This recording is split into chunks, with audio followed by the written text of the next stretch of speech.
Naam, habari za wakati mtazamaji, karibu katika meza ya michezo na burudani tuweze kufahamisha mengi ambayo kimsingi meza yetu kwa siku ya leo imefanikiwa kuyapata. Tunaanza na mchezo wa soka kutoka hapa nyumbani Tanzania, anaitwa Bernard James. Klabu ya soka ya Yanga imevunja mkataba na mchezaji wake wa kimataifa Haruna Niyonzima kwa madai ya utovu wa nidhamu.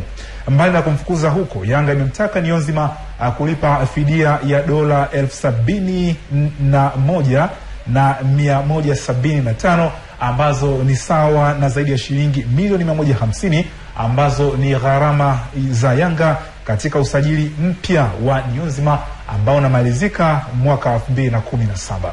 Taarifa kamili kuhusiana na gumzo hili ni mwanamchezo wetu Ahmed Ali.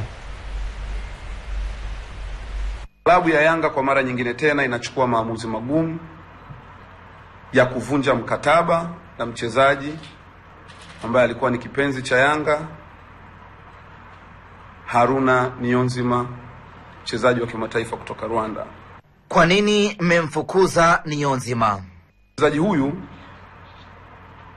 amekuwa kwanza akichelewa na kukosekana mara kwa mara katika programu za timu, hususan anapokuwa amekwenda kwenye timu yake ya taifa ya Rwanda, na pia kipindi ambacho mchezaji huyu amekuwa akienda likizo.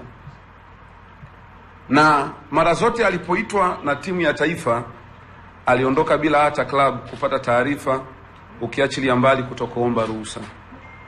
Yanga inasema wameshamkanya sana Niyonzima juu ya tabia hizo, lakini hakuna mabadiliko.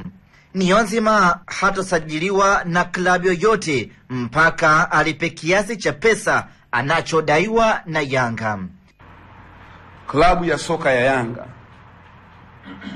itapinga usajili wa mchezaji huyu kwa klabu yoyote ile itakayomtaka kumsajili bila ya kulipa hizi gharama za fidia za dola 71,175.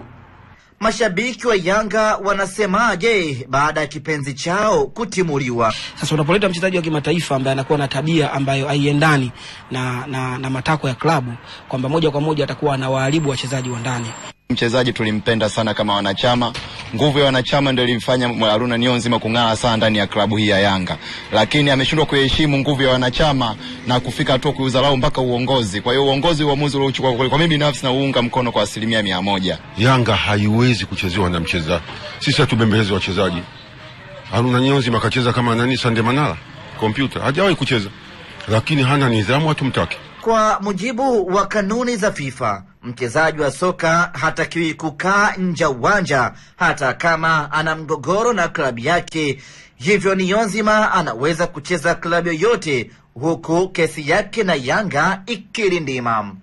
Ahmed Ali, Star TV, Dar es Salaam.